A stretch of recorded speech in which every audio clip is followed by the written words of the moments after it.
Welcome friends. ৩-৯-২০০১-এর পূর্বে নিযুক্ত শিক্ষকদের সুপ্রিম কোর্ট তার রায়ের ১৬৮ নম্বর অনুচ্ছেদে টেট থেকে ছাড়ের কথা উল্লেখ করেছে। এখন প্রশ্ন হলো, এই ছাড়ের কথা উল্লেখ থাকা সত্ত্বেও কেন রাজ্য সরকারগুলো একে মান্যতা দিচ্ছে না, এবং রাজ্য সরকারের সিদ্ধান্তের পরিপ্রেক্ষিতে কেন শিক্ষকদেরকে হাইকোর্টে ছুটে যেতে হলো এবং হাইকোর্ট শিক্ষকদের পাশে দাঁড়িয়ে সেই রায় দিল।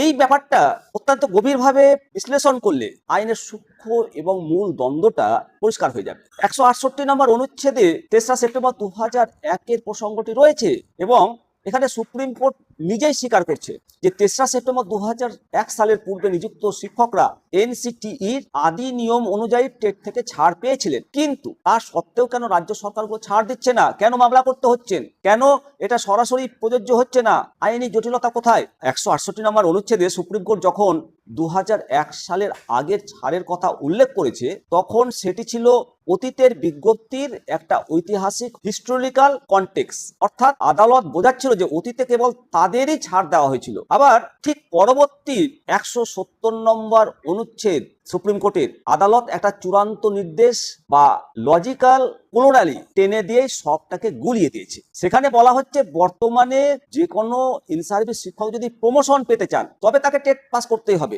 এর ফলে একটা চরম বিভ্রান্তি বা দ্বন্দ্ব এটা তৈরি হয়েছে। ১৬৮ নম্বর অনুচ্ছেদে আদালত ২০০১-এর আগে শিক্ষকদের ছাড়ের কথা উল্লেখ করলেও ১৭০ নম্বর অনুচ্ছেদের ঢালাও আদেশের কারণে রাজ্যের শিক্ষা দপ্তরগুলো প্রাক ২০০১ শিক্ষকদের পদোন্নতি আটকে দেয়।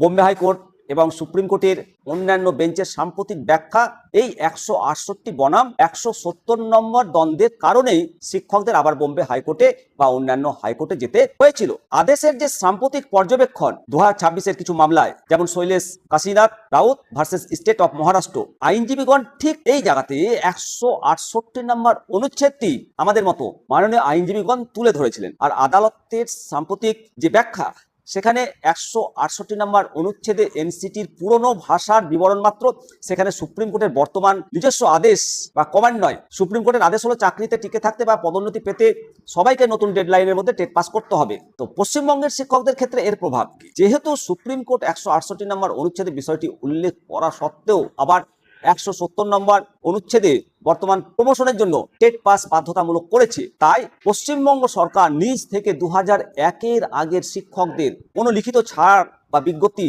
এখনো কিন্তু প্রকাশ করেনি। তবে যে সমস্ত শিক্ষকগণ ইতিমধ্যে প্রধান শিক্ষক হয়ে আছেন, তারা এই ১৬৮ নম্বর অনুচ্ছেদের উপর ভিত্তি করেই আইনি সুরক্ষা দাবি করতে পারেন। তাদের পদোন্নতির সুপ্রিম কোর্টের এই রায়ের অনেক আগেই হয়েছে। ব্যাস, তো পশ্চিমবঙ্গের শিক্ষকদের কি মামলা করতে হতে পারে? পশ্চিমবঙ্গ সরকার যতক্ষণ না ১৬৮ নম্বর অনুচ্ছেদের এই ঐতিহাসিক ছাড়টিকে মান্যতা দিয়ে নতুন কোনো রাজ্যভিত্তিক সরকারি জিও জারি করছে, ততক্ষণ পর্যন্ত শিক্ষকদের নিজেদের অধিকার রক্ষায় কলকাতা হাইকোর্টে গিয়ে ১৬৮ নম্বর অনুচ্ছেদের ব্যাখ্যাটিকেই হাতিয়ার করে ক্লারিফিকেশন বা সুরক্ষা কবচ চাইতে হবে, এবং সেই সুরক্ষা কবচ অবশ্যই পাবেন। কোনো শিক্ষককে ৩-৯-২০০১-এর আগে এদেরকে টেটে বাধ্যতামূলক করা যাবে না, এবং ৩-৯-২০০১-এর পূর্বে নিযুক্ত শিক্ষকগণ যারা 1 সেপ্টেম্বর ২০২৫-এর রায়ের পূর্বে প্রধান শিক্ষক হয়েছেন, তাদের পদ সম্পূর্ণভাবে সুরক্ষিত।